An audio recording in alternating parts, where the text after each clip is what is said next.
Thank you Jesus. खुदाबंद की spirit जो लोग खा नहीं सकते, खुदाबंद का आत्मा आपके डाइजेस्टिव सिस्टम को रिस्टोर कर रहा है। आज की मीटिंग के बाद जाएं और खाएं।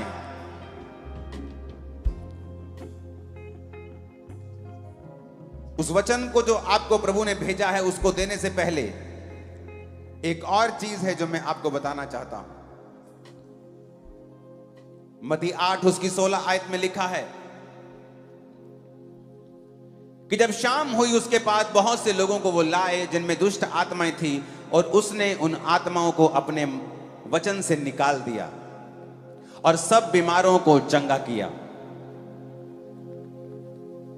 And when the evening came, they brought unto him many that were possessed with devils, and he cast out the spirits with his word and healed all that were sick. चंगा का इस यूनानी भाषा में बाइबल ओरिजिनल लिखी गई थी, जिसमें जिस शब्द को प्रयोग किया गया है वो है थेरेपियो, ग्रीक भाषा का 2323वां शब्द। एंड ही थेरेपियो ऑल।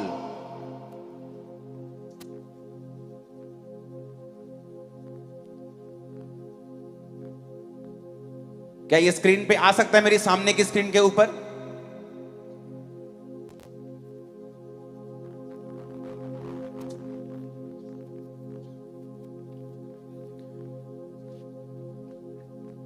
लिखा है 2323 में ही थेरेपियो ऑल। इसका मतलब पता क्या है? जो थेरेपी शब्द है वो इसी शब्द से निकला है। थेरेपी में होता है कि जब आप थेरेपी लेने जाते हैं तो डॉक्टर बोलता है अच्छा गर्दन को हिलाओ, अब ऐसे करो, अब टांग हिलाओ, अब हाथ हिलाओ, अब झुको, अब ऐसे ऐसे करो। थेरेपी वर्ड निकला है जीसस क्राइस्ट की हीलिंग से। He therapy you all that were sick. जब आप थेरेपी लेने जाते हैं तो सिर्फ डॉक्टर का काम नहीं होता, थेरेपी लेने वाले का भी कुछ काम होता है। डॉक्टर बोलता है भैन जी आ वाली बांह ऐ करके हुन ऐनू करो, ते भैन जी कर दी, ते फिर कहंदी आराम है मैनू, 3 दिन च कहंदी मैनू आराम है। क्यों? थेरेपी लई उन्हें। Jesus therapy you all that were sick. Jesus ने हील किया उनको जो बीमार थे। थेरेपी शब्द इसी शब्द से निकला है, क्योंकि यूनानी भाषा का जो ओरिजिनल बाइबल छपी है, जिसमें यूनानी भाषा में उसी भाषा से दुनिया की बहुत से वर्ड्स लिए गए हैं। तो बाइबल कहती है कि जब जीसस ने उनको थेरेपियो किया, मतलब जब यीशु मसीह सूखे हाथ वाले व्यक्ति के पास गए तो जीसस ने कहा अपना हाथ बढ़ा, और लिखा जब सूखे हाथ वाला व्यक्ति अपना हाथ बढ़ाने लगा उसका हाथ सीधा हो गया।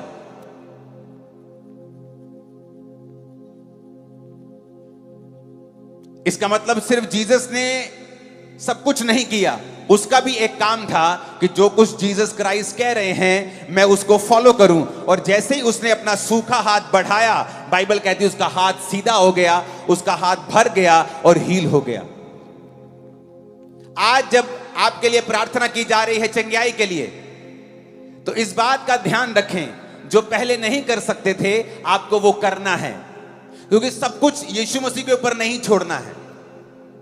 अगर आप देख नहीं सकते थे, वचन सुनने के दौरान ही अपने आप को चेक करें, परमेश्वर आपको आंखें देकर यहां से आज वापस भेजेगा। अगर आप सुन नहीं सकते, एक कान से बहरे हैं, 2 कान से बहरे हैं, आज मैं आपको यीशु मसीह की प्रेजेंस से बोल रहा हूं। जैसे ही आप ये वचन सुन रहे होंगे, चाहे आपको थोड़ा सुनाई दे रहा है या बिल्कुल सुनाई नहीं दे रहा, अगर आपको बिल्कुल सुनाई नहीं दे रहा है तो जो कोई आपके साथ आया है आपको इशारे से समझाए कि जब मैं वचन बता रहा हूं तो ये एक्सपेक्ट करे और कानों पे हाथ रख के सुनना शुरू करे। और आज वचन सुनते सुनते ही परमेश्वर की आत्मा मुझसे कह रही है बहरे चंगे हो जाएंगे और उनके कान खुल जाएंगे। लेकिन आपको भी थेरेपी का जो रूल है उसे फॉलो करना है। आप व्हील चेयर पे हैं और वचन सुन रहे हैं, और वचन सुनते सुनते आपको लग रहा है कि हाँ समथिंग इज हैपनिंग, कुछ मेरी बॉडी में हो रहा है, कुछ लग मेरी हड्डी में कुछ गर्माहट हो रही है। ए लड़के बैठ जा। मेरी मेरी मेरी टांग में कुछ गर्माहट हो रही है, मेरे लीवर में कुछ, पेट में मुझे कुछ गर्म लग रहा है। आप कुछ खा नहीं सकते हो बहुत दिनों से। इस मीटिंग के खत्म होने के बाद वो खाएं जो नहीं खा सकते थे। इस मीटिंग के सुनते सुनते अगर आप नहीं देख सकते तो देखना शुरू करें, आपकी आंखें साफ होनी शुरू हो जाएंगी। आप बहरे हैं एक कान से। ये एक लड़का है और एक लड़की है, और एक व्यक्ति है दोनों कानों से बहरा है। जब आप वचन सुन रहे हैं, आप दोनों कानों से बहरे, वो भी हील हो रहा है। जो एक एक कान के बहरे हैं वो भी हील हो रहे हैं, और परमेश्वर आपके कानों को ओपन कर रहा है वचन को सुनते सुनते ही। आप व्हील चेयर पे हैं, शिकंजों के सहारे हैं, छड़ियों के सहारे हैं, क्योंकि जीसस क्राइस्ट की प्रेजेंस यहां पे मौजूद है। मैं भी आपकी तरह उसका एक बिलीवर हूं, उसका एक विश्वासी हूं। मेरे पास आपके जैसे दो हाथ एक मुंह है। मैं भी आपकी तरह एक मनुष्य हूं, लेकिन परमेश्वर का आत्मा जो यहां मौजूद है आपको चंगा करने के लिए, वो आपके बीच में खड़ा है, वहां जहां आप हैं। अगर आप विश्वास को बढ़ाएं और जीसस की बात को फॉलो करें। उस सूखे हाथ वाले व्यक्ति ने नहीं कहा, प्रभु यीशु मसीह तेरे पास पावर है, तू आके मेरा हाथ पकड़ देना तो कर देना सीधा, मुझे क्यों कह रहा है तू। लेकिन बाइबल कहती है उसने जीसस क्राइस्ट की बातों को फॉलो किया। So follow this commands. जब मैं आपको बोल रहा हूं जो आप नहीं कर सकते इस मीटिंग में आने से पहले, उसे अभी करना शुरू करेंगे। आप जब उठेंगे आपके टखनों में बल आ चुका होगा। आप उठेंगे, आप छड़ी के बिना, व्हील चेयर के बिना, शिकंजों के बिना चल रहे होंगे। उस हेयरिंग एड के बिना आप सुन रहे होंगे, ऐनक के बिना आप देख रहे होंगे। आपका धुंधलापन जाता होगा। बीती बात होगी। आमीन। ऊंचाई आशीष हमारी है चर्च।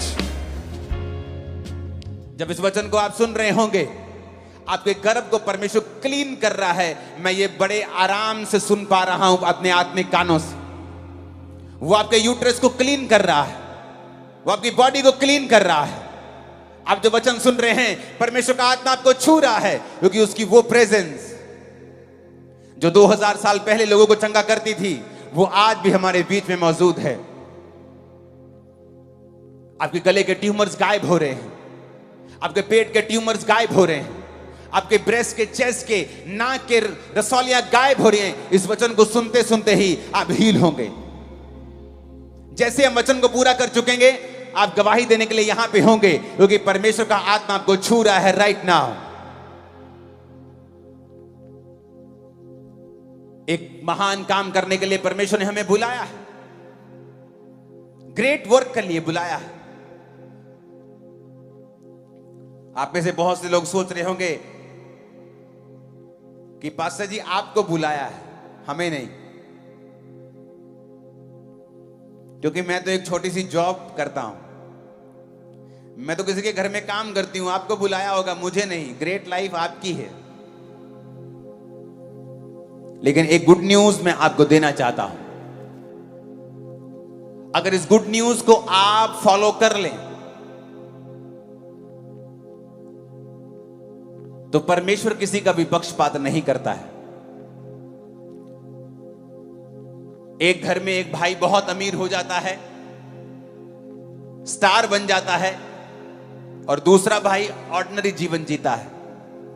उसके बाप को जाकर पूछो कि क्या आप ये चाहते हैं कि आपका एक बच्चा बहुत ही कामयाब हो और दूसरा बच्चा संघर्ष करे? वो कहेगा नहीं, मैं नहीं चाहता हूं। उसी तरह परमेश्वर भी नहीं चाहता है कि उसका एक विश्वासी संघर्ष करे और दूसरा विश्वासी बड़ा कामयाब हो। आज हम सब विश्वासी हैं, एक्चुअल में हम सभी विश्वासी हैं। मैं भी एक विश्वासी हूं, आप भी एक विश्वासी हैं। हमारी सबकी बुलाहट अलग है। मेरी प्रेरिताई की बुलाहट है, आपकी बुलाहट अलग है, पास्टरल बुलाहट अलग है, प्रोफेटिक बुलाहट अलग है। हर एक की बुलाहट अलग है, लेकिन एक्चुअल में हम सभी विश्वासी हैं और परमेश्वर के दास हैं। तो परमेश्वर ने आपको भी वैसे ही बुलाया है जैसा उसने उसको बुलाया है जो कामयाब हो चुका है।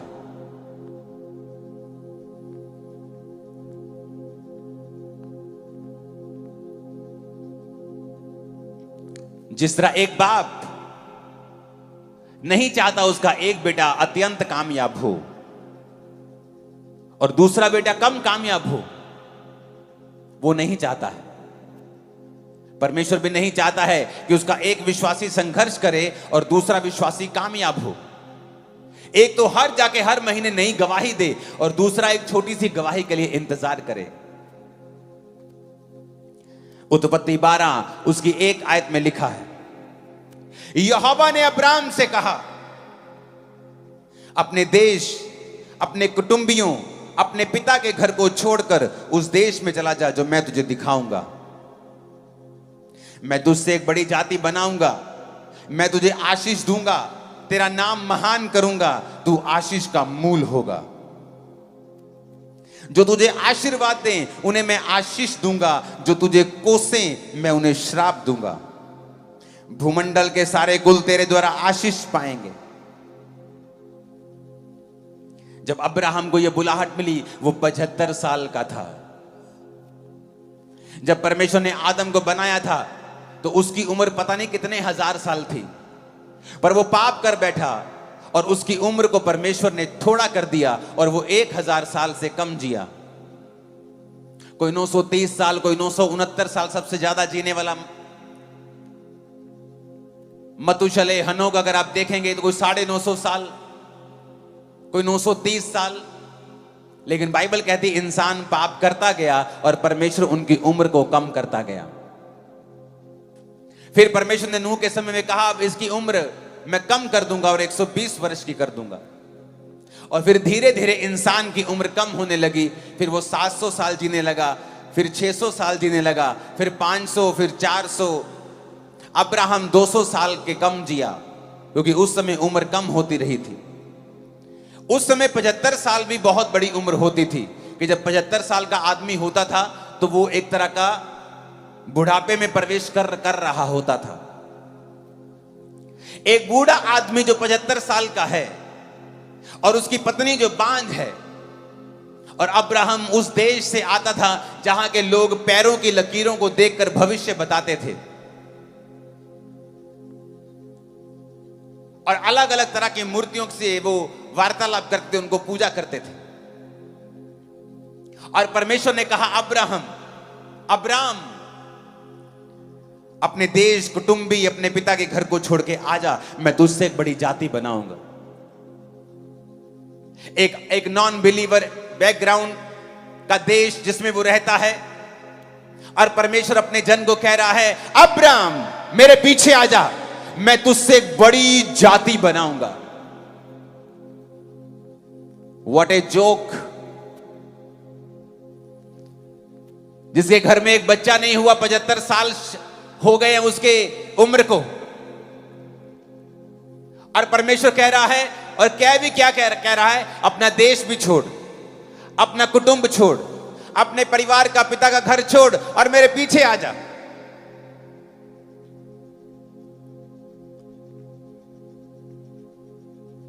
और मैं तुझसे एक बड़ी जाति बनाऊंगा। किस व्यक्ति को बोल रहा है? जिसकी पत्नी ने कभी प्रेगनेंसी का एक दिन भी नहीं देखा। एक अन्य जातीय देश में रहने वाला व्यक्ति, जहां के लोग बड़े बुद्धिमान अपने आप को समझते हैं और हर चीज का हल लकीरों से करने की कोशिश करते हैं, और परमेश्वर की बुलाहट उसको होती है कि तू अपने देश, कुटुंब और अपने पिता के घर को छोड़ के उस देश में जा जो मैं तुझे दिखाऊंगा। मैं तुझसे एक बड़ी जाति बनाऊंगा, तुझे आशीष दूंगा, तेरा नाम महान करूंगा, तू आशीष का मूल होगा। और वचन कहता है, अब्राम निकल पड़ा। जब परमेश्वर ने कहा चला जा, परमेश्वर आपको बोल दे पंजाब को छोड़ दे, इंडिया को छोड़ दे, या अपने मोहल्ले को छोड़ दे, लेकिन कहां जाऊं? अब ये आवाज नहीं आई कि आप ग्रेट होना चाहते हैं, क्योंकि परमेश्वर के वचन के मुताबिक अब्राहम के वंश से प्रभु यीशु मसीह पैदा हुए हैं। और जो कोई आज प्रभु यीशु मसीह को कबूल करता है कि यीशु मसीह धर्म जात को बदलने के लिए नहीं आए, वो यीशु मसीह इतना छोटा नहीं है। वो यीशु मसीह इतना छोटा नहीं है कि इंसानों को धर्म में लड़ाए, वो इतना छोटा नहीं है। वो नया धर्म बनाने के लिए नहीं आया। उसने कहा मैं तुझे बुलाहट देता हूं, अगर यीशु मसीह को आप कबूल करते हैं अपना उद्धार करता, अपने पापों को मानकर यीशु मसीह को अपनाते हैं, तो टेक्निकली आप अब्राहम के वंश से हो जाते हैं। और वही आशीष जो परमेश्वर ने अब्राहम को कही थी कि मैं तुझसे एक बड़ी जाति बनाऊंगा, मैं तेरा नाम महान करूंगा, तू ग्रेट होगा, तू आशीष का मूल होगा, राजा तेरे पास आया करेंगे।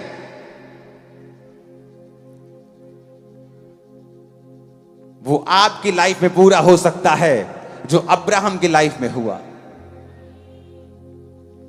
हो सकता है आज अब्राहम की तरह आप भी किसी कमी में हो और आपकी उम्र बहुत बड़ी हो गई हो और कोई आशीष ना हो।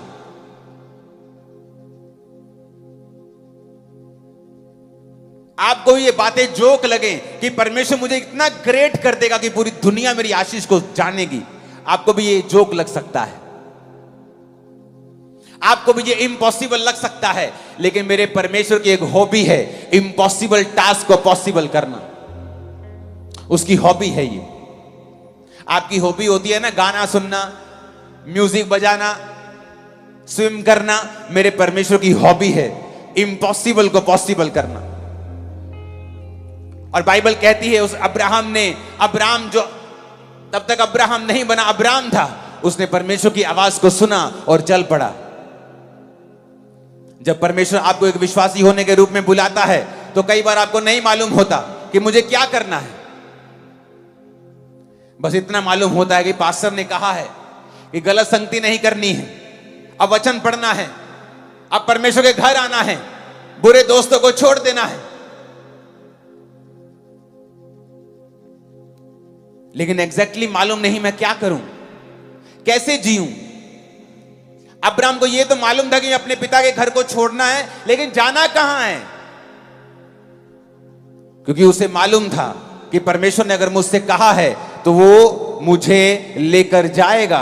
जब आप एक विश्वासी बन जाते हैं और परमेश्वर आपको अपना विश्वासी जीवन जीने के लिए बुलाता है तो उसकी एक बुलाहट है कि वो आपको ग्रेट लाइफ देना चाहता है। ऐसी ग्रेट लाइफ जो आपके पूरे खानदान में किसी ने नहीं देखी होगी, आपके परिवार में किसी ने नहीं देखी होगी, आपके जीवन में किसी ने नहीं देखी होगी। आपने भी इतना नहीं सोचा होगा जैसा जीवन परमेश्वर आपको देना चाहता है।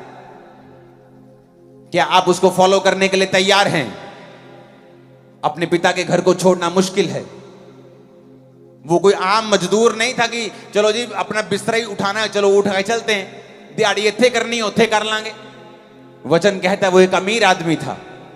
अमीर था तो बिजनेस भी होगा, बिजनेस था तो सेटअप भी होगा। अपने सारे सेटअप को उठाना और परमेश्वर के पीछे चलना और अपने देश को छोड़ना आसान नहीं था। जिस तरह जब आप एक विश्वासी बनते हैं आपको सताव का सामना करना पड़ता है, बड़ी चीजें आपको त्यागनी पड़ती हैं, बड़ी चीजें आपको छोड़नी पड़ती हैं। पर क्या आप ग्रेट बनना चाहते हैं? क्या आप चाहते हैं कि परमेश्वर आपकी लाइफ में काम करे? क्या आप चाहते हैं कि वो भी आपको इतना महान करे जैसा आपको बुलाया गया है अब्राहम की तरह महान होने के लिए? तो आपको उसकी आवाज सुननी पड़ेगी। अब्राहम बहस कर सकता था कि प्रभु तू ग्रेट कहीं भी बना सकता है, तू तो खुदा है, तेरे लिए क्या मुश्किल है, इसी देश में मुझे महान बना दो, नाले मेरी गवाही दे मैनू ऐसे देश लोगों को पता चले तू मेरी जिंदगी से काम किया। कई बार आप परमेश्वर से बहसते हैं, परमेश्वर मुझे दोस्तों को छोड़ने की जरूरत क्यों है, मैं क्यों रिश्तेदारों को छोड़ूं, जो मेरे लोग जो यीशु मसीह को नहीं मानते हैं, मुझे उनसे अलग मत कर। लेकिन परमेश्वर उसको ग्रेट नहीं बना सकता था। कई बार आप परमेश्वर की आवाज को सुन नहीं पाते हैं जब बहुत से नॉन बिलीवर्स दोस्त आपकी लाइफ में होते हैं। बहुत सी ऐसी चीजें जो बिब्लिकल नहीं हैं जब आपकी जिंदगी में होती हैं, परमेश्वर आपकी लाइफ में काम नहीं कर पाते हैं। जब कुम्हार घड़ा बनाता है तो वो मिट्टी से, उस मिट्टी को जो ग्राउंड में थी वो भी ग्राउंड की मिट्टी, पर अगर उसे घड़ा बनाना है, अलग बनाना है, तो उसे ग्राउंड से अलग करना पड़ता है। उसमें से वट्टे निकालने पड़ते हैं, अशुद्धियां निकालनी पड़ती हैं, घास फूस निकालना पड़ता है। जैसे जब परमेश्वर आपको दुनिया से अलग कर लेता है, फिर वो आपके अंदर से कमियां निकालता है। बेटा ये नहीं करना, ये नहीं करना, नशा नहीं करना है, ये नहीं खाना, ये नहीं पीना, वहां नहीं जाना। फिर वो आपको बैप्टाइज करता है, जिस तरह कुम्हार उस पानी के साथ मिट्टी को बैप्टाइज करता है, उसे बपतिस्मा देता है। फिर वो मिट्टी को गीला करके उसे मशीन पे रखता है और ठोकर मारता है बाहर से और अंदर से सहारा देता है। उसी तरह परमेश्वर आपकी लाइफ में करता है। एक तरफ से आपको परीक्षाएं देता है ताकि आपकी शेप आ सके, और दूसरी तरफ से आपको अंदर से सहारा देके रखता है। कोई परीक्षा ऐसी नहीं होगी जो सहने से बाहर होगी। फिर होता है, घड़ा बन के तैयार होता है, फिर आग की भट्टी में जाता है, परीक्षाओं में जाता है, फिर तैयार होता है बन के, और उस ग्राउंड की मिट्टी से अलग होता है, सुंदर होता है, बिल्कुल पूरी तरह से अलग होकर मालिक के मुंह में लगता है, काम आता है। आप ग्राउंड की मिट्टी को मुंह में नहीं रख सकते, लेकिन अपने घड़े को मुंह से लगाते हो। क्यों? क्योंकि वो तैयार हो चुका है।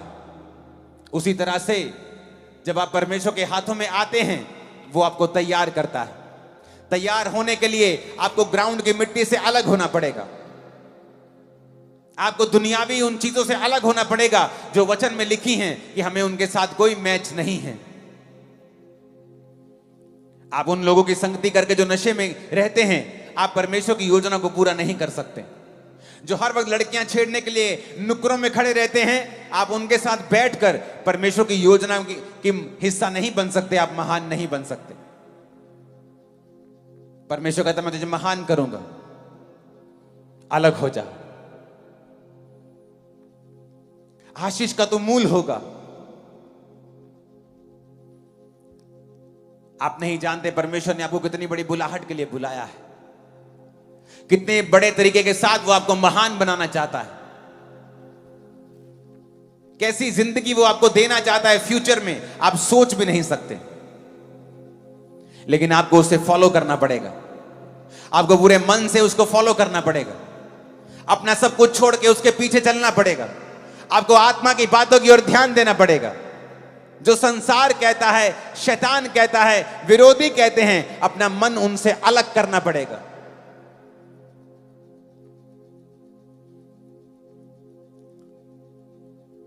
जिन लोगों में वो रहता था वो बुद्धिमान लोग थे, बड़ी तरह की बुद्धि लगाते थे, लेकिन परमेश्वर ने कहा तुझे उनसे अलग होना पड़ेगा।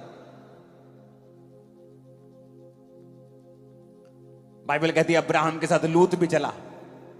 अब्राहम लूत को लेके गया, अपने भाई के बेटे को साथ ले गया, लेकिन परमेश्वर ने उसे साथ ले जाने के लिए नहीं बोला था। कई बार आप गलत स्टेप लेते हैं और परमेश्वर को कुछ नहीं कहता, और धीरे धीरे आपको खुद प्रैक्टिकली मालूम होता है कि you took A wrong step, आपने गलत स्टेप ले लिया है। फिर उन दोनों में झगड़ा होने लगा उनके चरवाहों में, तो अब्राहम ने लूत को अलग किया। जैसे ही लूत को अलग किया, परमेश्वर ने कहा अब्राहम आई लव यू, चारों ओर देख अपने आसपास की भूमि को, जो तू देख रहा है मैं तुझे और तेरे वंश को दे दूंगा। आपको लगता है कई बार हो सकता है परमेश्वर ने आपको बुलाया हो महान बुलाहट में और आप समझ रहे हो, पर आपकी सगी बहन जो आपके साथ बैठी है वो ना समझ रही हो, आपका सगा भाई नहीं समझ रहा, आपका बाप नहीं समझ रहा कई बार, और आप सोचते हैं मुझे इसको भी साथ लेके चलना है, और नहीं हो पाएगा।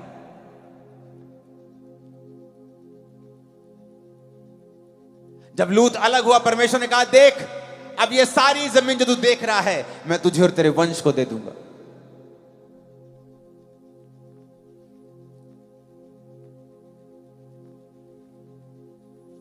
परदेशी होके रहा, एक महान बिजनेसमैन, वेल ब्लेस्ड बिजनेसमैन, एक देश में परदेशी होके रह रहा है क्योंकि खुदा ने उसे कुछ कहा है। जब आप क्रिश्चियन बन जाते हैं तो लोग बोलते हैं आप बेवकूफ हैं, आपने धर्म त्याग दिया, आप मेंटल हैं, तो बेवकूफी कर रहा है, तो समाज तेरे को छोड़ देगा, रिश्तेदार छोड़ देंगे, तेरा पॉलिटिकल कैरियर खत्म हो जाएगा, तेरा बिजनेस खत्म हो जाएगा।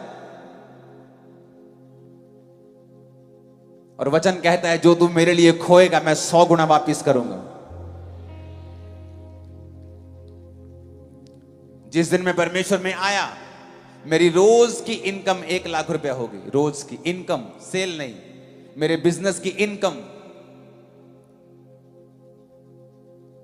और मैं भी प्रभु से कह सकता था कि मुझे इतना पैसा मैं कमाता हूं, मैं उस समय विश्वासी था कि मुझे बिलीवर रहने दे प्रभु, मैं चर्चिस में जाया करूंगा, फाइनेंशियली हेल्प किया करूंगा लोगों की। तब फॉरेन में लोग 1 लाख रुपए तब महीना कमाते थे, फॉरेन के लोग। तब तनख्वाहें 1 लाख के करीब अमाउंट की होती 2004 में। और मैं इंडिया में रह के कमाता था रोज, जो लोग महीने में फॉरेन में कमाते थे। लेकिन जब परमेश्वर ने कहा मेरा पीछा कर और मेरी सेवा कर, मैं तुझे महान करूंगा, मैंने उस चीज को त्यागा और परमेश्वर ने लाखों गुना करके मुझे वापस किया है।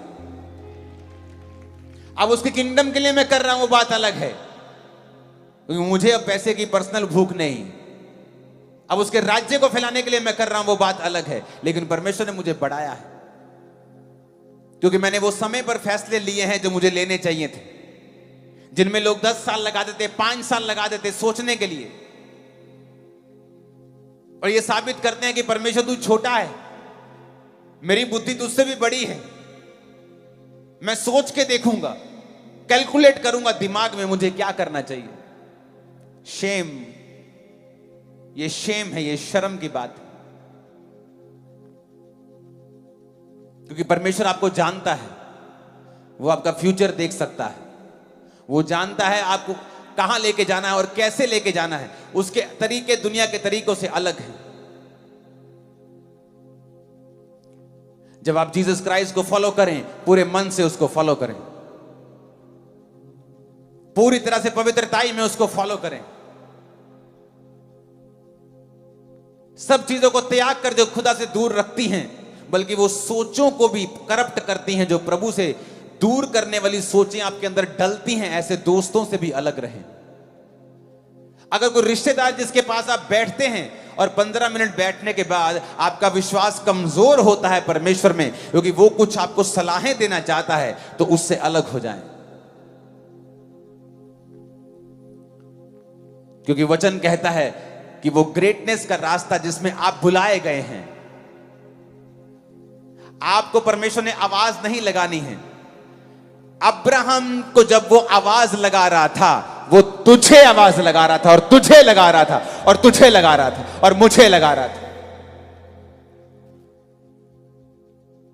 कहता भूमंडल के सारे कुल, भूमंडल के सारे कुल, वो कनाडा में हो, यूएसए में हो, पाकिस्तान, इंडिया, सब कहता भूमंडल के सारे कुल तेरे द्वारा आशीष पाएंगे। वो तुझे बुलाहट दे रहा था। आज जब आप जीसस क्राइस्ट को फॉलो करते हैं, उसने आपको अब्राहम की तरह ग्रेट लाइफ के लिए बुलाया है, इमेजिन से परे जिंदगी जीने के लिए बुलाया है। जब आप उसको फॉलो करने लगते हैं, आप उसमें सिद्ध होने लगते हैं। अब्राहम जब 99 साल का हो गया, उससे पहले उसके जीवन में बहुत सी कमियां थी। बाइबल कहती है उसके देश में जब अकाल पड़ा, वो मिस्र में गया और उसने अपनी पत्नी को बोला, ये मिस्री लोग मुझे मार के तुझे अपनी पत्नी बना लेंगे, तू झूठ बोल देना वहां पे तो मेरी पत्नी नहीं है। वहां पे उसको नुकसान उठाना पड़ा, अब्राम को शर्मिंदा होना पड़ा मिस्र के राजा के सामने और उसकी पब्लिक के सामने, क्योंकि उसके राजा ने उसको बुलाकर कहा कि तूने हमसे झूठ क्यों बोला। एक खुदा का दास, खुदा का मैन ऑफ गॉड, उसको शर्मिंदा होना पड़ा क्योंकि उसने झूठ बोला। यह साबित करता है कि जो खुदा के दास हैं, जो खुदा के चुने हुए हैं, वो कोई आसमान से नहीं आए हैं, वो भी आप ही की तरह, मेरी तरह इसी धरती के ऊपर इन्हीं शरीर और इन्हीं इमोशंस के साथ उन्होंने परमेश्वर में वॉक की है, चले हैं। मिस्टेक की उसने, और उसको बाद में उस मिस्टेक के लिए शर्मिंदगी सहनी पड़ी। कई बार आप परमेश्वर में चलते जाते हैं और सडनली आप डर जाते हैं, सडनली फियर आ जाता है मन में, आप नॉन बिब्लिकल चीजें करने लगते हैं, आप उन चीजों के सामने झुकने लगते हैं जिनके सामने आपको झुकना नहीं है, वो चीजें करने लगते हैं जिनको आपको करना नहीं है। क्योंकि आपके मन में डर आ जाता है और उसके बाद फिर शर्मिंदगी आती है। फिर परमेश्वर कहता है तूने मेरे वचन के ऊपर भरोसा क्यों नहीं किया? मैंने तुझे ग्रेट होने के लिए बुलाया है, महान होने के लिए बुलाया है। इन लोगों की शक्ल को देखे मत डर, मेरी बुलाहट की ओर ध्यान दे, मेरी तरफ देखता जा, बस अपनी कमियों को दूर करता जा। परमेश्वर ने कहा मैं तेरा निज वारिस जो होगा, तेरा निज पुत्र जो होगा, उसको ब्लेस करूंगा, लेकिन मेरी उपस्थिति में चलता जा और सिद्ध होता जा। बुलाहट के 24 साल पूरे होने के बाद परमेश्वर अब्राहम को फिर दर्शन देते और बोलते हैं अब्राहम मेरे बेटे आई लव यू। हर बार परमेश्वर कहता है आई लव यू, लेकिन बंदा कहता है परमेश्वर लव यू तो ठीक है, लेकिन मेरी जिंदगी कब चेंज होगी? पास्टर भी बोलता है गॉड लव्स यू, तू भी कहता है आई लव यू, लेकिन लाइफ बदलेगी कब ये बता। परमेश्वर ने कहा अब्राहम अब तेरा नाम अब्राहम होगा, तो बहुत सी जातियों का पिता होगा। तेरी वाइफ का नाम सारे नहीं सारा होगा, क्योंकि वो बहुत अनेकों राजकुमारों की माता होगी। अब्राहम बोल देता परमेश्वर बस कर, अब बस कर, कितना बोलेगा तू? अब कितना वचन देगा मेरे को? कुछ किया तो है नहीं, बातें होती जा रही। लेकिन बाइबल कहती है अब्राहम ने विश्वास किया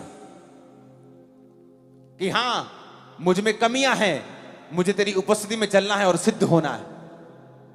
और वचन कहता है फिर परमेश्वर ने सारा को प्रेग्नेंट किया जब उसका मासिक धर्म बंद हो चुका था, जब अब्राहम बूढ़ा हो चुका था। उसे एक पुत्र दिया, उसका नाम इसहाक रखा गया, जो आज विश्वासियों का पिता कहलाता है। अब्राहम इसहाक और याकूब के परमेश्वर बात करते हैं, मांगते हैं। उसने वो किया जो उसने कहा था। आप परमेश्वर में कई बार चलते हैं, आप डर जाते हैं। अब्राहम डर गया और मिस्र में जाके बोला अपनी पत्नी से यहां पर मत बोलना तो मेरी पत्नी है। परमेश्वर ने कहा तू क्यों डरा, क्यों फियर किया तूने? फाइनेंस का फियर, रिश्तेदारों का फियर, शैतान का डर, बीमारी का डर, क्यों डरा तू? क्या तू नहीं जानता तू महान बुलाहट से बुलाया गया है, बुलाई गई है? क्या तू नहीं जानता तू अब्राहम के वंश का है? क्या तू नहीं जानता वो सेम बुलाहट तेरे सिर के ऊपर है? क्यों डरा तू? सिद्ध होता जा, मेरी उपस्थिति में चल, रोज मेरे साथ बैठ, मेरे साथ समय बिता, मैं तेरे अंदर से ग्रेट लाइफ को निकाल के रख दूंगा। तेरे अंदर से वो निकलेगी। क्या किया मैंने अपनी लाइफ में? मैं कंप्यूटर इंजीनियर था। इंजीनियरिंग करने के बाद मैं इतना डिप्रेशन में चला गया कि मैं भांग की टिक्कियां खाकर अपने डिप्रेशन को दूर करने की कोशिश करता था। शराब पी के, महंगी से महंगी बियर पी के, सिगरेट्स पी के, नशे करके, मेडिकल नशा करके, खांसी की दवाइयां आती वो पीने से नशे होते वो पी, कैप्सूल्स खाए, सब नशे किए डिप्रेशन से फ्री होने के लिए। मेंटली पागल हो गया। जिस दिन परमेश्वर में आया उस दिन मैं पूरी तरह से डिस्टर्ब हो चुका था। लोगों की ओर फेस करके मैं ताली तक नहीं बजा पाता था चर्च में। ऐसा क्या हो गया मेरी लाइफ में बदलाव जो मैं अब लाखों को प्रीच कर रहा हूं? क्योंकि मुझे परमेश्वर की आत्मा ने सिखाया मेरी उपस्थिति में चलता जा और सिद्ध होता जा। रोज खुदावंद के साथ बैठता हूं मैं आज भी, तब भी, रोज, एवरीडे उसकी प्रेजेंस में बैठना नहीं भूलता हूं।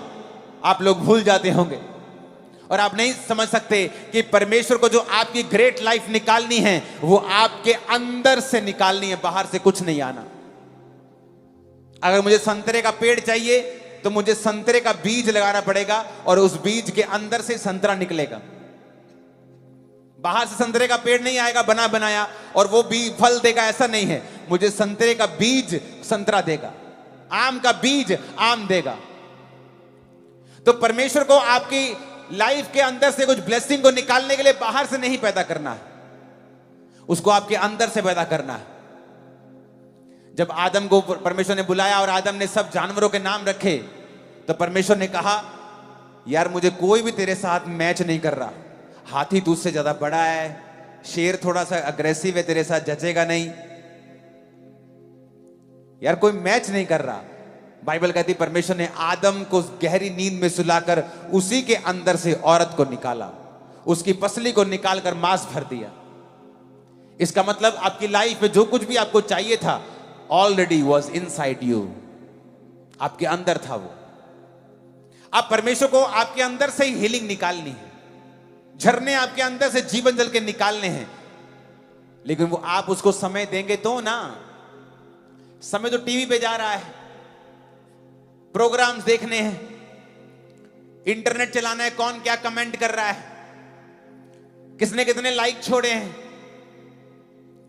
मुझे तो वो चेक करना है किसने कौन सा सूट डाला है, स्क्रॉलिंग करनी है 1 घंटा। वो तेरे अंदर से ले रही है, डाल कुछ नहीं रही। The most stressed time of history of Mankind, जब से दुनिया बनी है, आज इस दुनिया में सबसे ज्यादा लोग मेंटली डिप्रेस्ड हैं। Its peak high because of social media, क्योंकि आपको हर वक्त आप कनेक्टेड हैं पूरी वर्ल्ड से, एवरी टाइम। पहले क्या था, आप हैं, आप टीवी पे आए, किसी ने गाली दी, टीवी पे दी, आपको सुनी नहीं। अब तो लोग कमेंट में आके आपको गाली निकालेंगे, आप देखेंगे, आप डिप्रेस हो जाएंगे। इसलिए मैं और मेरी वाइफ हम सोशल मीडिया पे नहीं है, हमारे प्रोग्राम सोशल मीडिया पे हैं, हम नहीं हैं। हम 24 घंटे आपको सोशल मीडिया पे दिखेंगे, लेकिन हम हैं नहीं सोशल मीडिया पे। मुझे नहीं देखना कौन क्या कहता है, मुझे ये देखना है खुदा मेरे बारे में क्या कहता है। आज दुनिया को स्ट्रेस है क्योंकि हर टाइम आप कनेक्टेड हैं। वो क्या कह रहे हैं, उसने लाइक मारा कि नहीं मारा, उसने मेरा स्टेटस देखा कि नहीं देखा, उसने देखा कि उसने मेरे को दिल भेजा कि नहीं भेजा। Every time you are stressed. लेकिन जैसे ही आप परमेश्वर की प्रेजेंस में बैठते हैं और आप समझ जाते हैं कि मेरे अंदर से परमेश्वर ने कहा था कि मैं जीवन जल के झरनों को बहा दूंगा, आओ उसकी प्रेजेंस में बैठें और खुदा से कहें, मुझे बना परमेश्वर ग्रेट जो तूने कहा था। एवरी डे 21 साल से मैं रोज कर रहा हूं, 21 years रोज खुदाबंद के प्रेजेंस में बैठता हूं। मुझे पता है मेरी महानता बाहर से नहीं आएगी, बाहर के सोर्स से नहीं आएगी। इतना बड़ा चर्च परमेश्वर ने खड़ा किया। इस संडे 25,000 चेयर थी चर्च में, और तब भी लोग सारे नीचे, ऐसा लगता है कि 80% लोग नीचे बैठे। कारण प्रेजेंस में बैठना रोज। उसने कहा मैं तुझे ग्रेट करूंगा।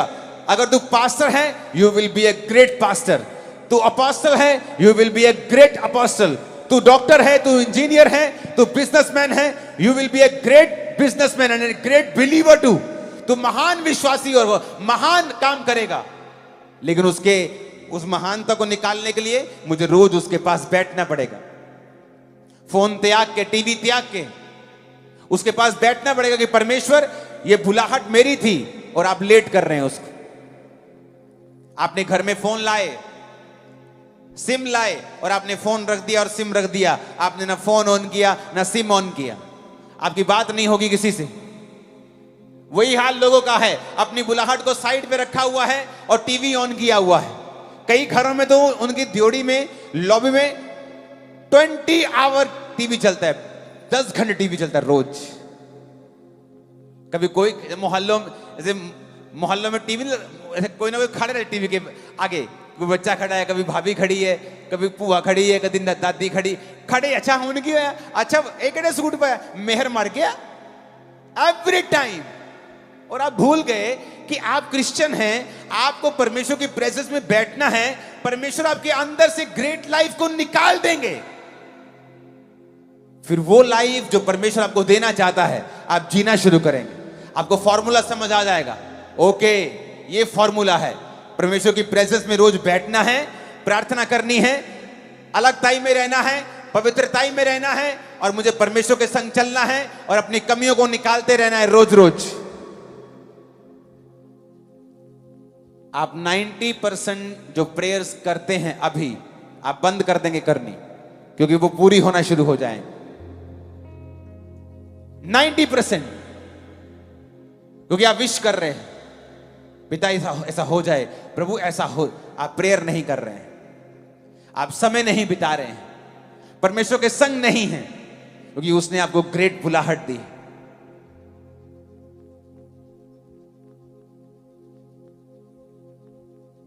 आपको डरना नहीं है। अब्राहम डरा और शर्मिंदा हुआ।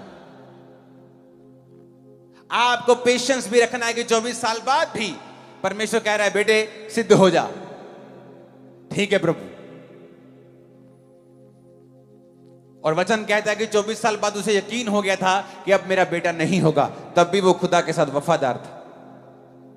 आपको 2 साल पता लग जाएगा आपको हीलिंग नहीं होगी, आप चर्च जाना बंद कर देते हैं, आप फास्टिंग बंद कर देते हैं। लेकिन अब्राहम को मालूम था कि अब नहीं होगा। उसने प्रभु से कहा भी कि इश्माइल तेरी दृष्टि में बना रहे, जो कि एक दासी का बेटा था जो उससे हुआ था, क्योंकि उसे मालूम था कि अब नहीं होगा। पर फिर भी वो खुदा के साथ वफादार था। वफादारी इज नॉट एवरीबॉडी गेम। सब वफादार नहीं रह पाते हैं।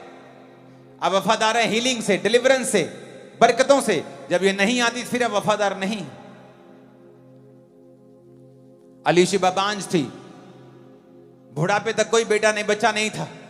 उसका पति तभी भी उस साइन लाइन में खड़ा था जहां चिट्ठी डलनी थी कि कौन आज परमेश्वर के घर में जाके सारे रीति रिवाज करेगा। बिना आशीष के वो वहां खड़ा था। वो सोचता मुझे क्या जरूरत है यहां खड़े होने की, सेवा करने की। मेरे घर में कौन सा परमेश्वर ने बच्चा दिया है। मैं जाऊंगा चर्च में शर्मिंदा होऊंगा, लोग पूछेंगे हाँ जी आपकी उम्र जी 80 साल 90 साल हो गई, अभी तक नहीं हुआ ना, फिर चलो कोई गल नहीं यार, लोग मुझसे बात करेंगे, मैंने जाना नहीं परमेश्वर के घर में। पर वचन कहता वो वहां मौजूद था। वो चंगा करे ना करे वो आपका परमेश्वर है, ब्लेस करे ना करे वो आपका और मेरा परमेश्वर है। आमीन ऊंचे वाला चाहिए चर्च। वफादार था अब्राहम। ग्रेट बनना है तो सब कुछ छोड़ के उसके पीछे हो जाओ। ग्रेट बनना है, उसने तुम्हें भिखारियों वाली लाइफ नहीं दी। रोने के लिए नहीं बुलाया तुमको, डिप्रेस होने के लिए अपने पास नहीं बुलाया, संघर्ष करने के लिए बिल्कुल नहीं बुलाया उसने तुम्हें अपने पास। अगर तुम्हें ब्लेसिंग लेनी है तो तुम्हें एक काम करना पड़ेगा, सब कुछ छोड़ के खुदा के पीछे होना पड़ेगा। अपनी बुद्धि का त्याग करके परमेश्वर की बुद्धि को अपनाना पड़ेगा। अपना दिमाग अपनी सेंसेस घर पे रखे, आपको परमेश्वर के वचन के पीछे चलना पड़ेगा। कुछ समय तक आप नॉनसेंस लग सकते हैं, फिर आपको डरना नहीं है जिस तरह अब्राहम डरा और फिर शर्मिंदा हुआ। फिर आपको सिद्ध होना है जिस तरह वो रोज परमेश्वर की उपस्थिति में प्रभु ने कहा चल और सिद्ध होता जा। रोज उसकी हुजूरी में बैठना है, रोज प्रार्थना करनी है, रोज बाइबल पढ़नी है, हर हफ्ते रोजा रखना है, वफादार रहना है। उस संगति का हिस्सा नहीं बनना है जहां पास्टरों की खिलाफत होती है। कोई पास्टर हो छोटा या बड़ा, परमेश्वर के राज्य में वो छोटा बड़ा गैदरिंग से नहीं होता है। हर दास खुदावंद का आदर के योग्य है। जहां कोई भी दास हो उसके खिलाफ बातें हों। यहां तो कुछ ऐसे मूर्ख भी हैं जो पुलपट से दासों की खिलाफत कर जाते हैं, अपने आप को दास कहते हुए भी। एक असली दास यह काम नहीं करता है, क्योंकि उसे पता है वो अब्राहम के वंश का है। अगर तुम अब्राहम के वंश को कोसोगे तो बाइबल कहती है तुम पर श्राप आएंगे। अब्राहम ने गलती की और उसने डर के झूठ बोला। तुमको उसका न्याय करने के लिए नहीं बोला, परमेश्वर उसका न्याय अपने आप कर देगा। वो अब्राहम को अपने आप सीधा कर देगा, लेकिन तुमको उसका न्याय करने के लिए नहीं बोला। मूसा ने गलती की, वचन कहता है, और मरियम और हारून को परमेश्वर ने कोड़ी कर दिया। उसने कहा उसने गलती की, मैं सीधा करूंगा, तुम्हारा काम नहीं बोलने का। जबकि वो भी प्रॉफिट्स थे, वो भी नबिया थी, हारून एक नबी था। क्योंकि विश्वासियों का हमारा काम नहीं है एक दूसरे की खिलाफत करना, हमारा काम है अपनी बुलाहट की ओर ध्यान देना। मूर्ख लोगों का काम होता है कि दूसरे की थाली में क्या है, अपनी थाली बेहतर कर। मूर्ख अपनी थाली, अपने आप को बेहतर कर, दूसरों पर ध्यान देना बंद कर दे। अपने आप को बेहतर कर, अपनी बुलाहट पे ध्यान दे। परमेश्वर ने तुम्हें ग्रेट होने के लिए बुलाया है, एक ऑर्डिनरी लाइफ के लिए नहीं बुलाया है।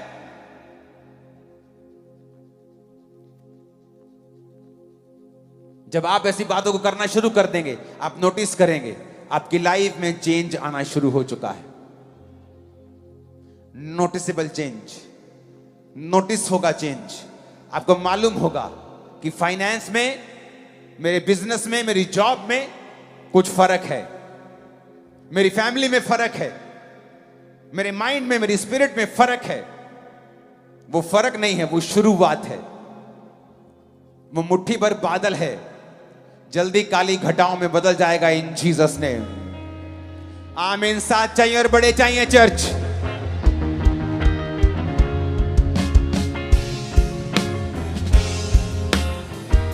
ऊंची आवाज में आमीन चाहिए, ऊंची ऊंची ऊंची।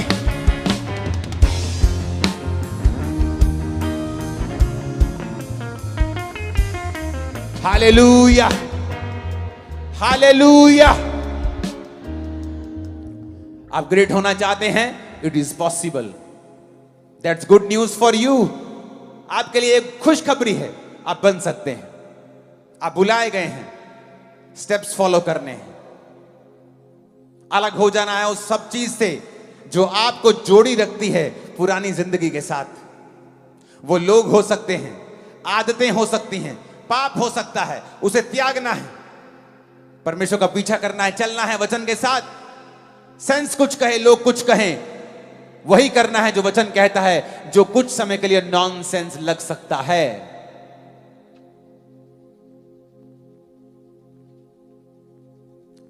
अब्राहम को बहुत दिमाग लगाना यार, तू अपना इतना बड़ा बिजनेस है तेरा, इतना बड़ा सेटअप है तेरा, सरकारों में तेरा सेट है, यहां सेट है, सब सेट है। बिजनेस छोड़ के कहां जा रहा है तू? कौन सा परमेश्वर? क्या वो इस देश में काम नहीं करता क्या?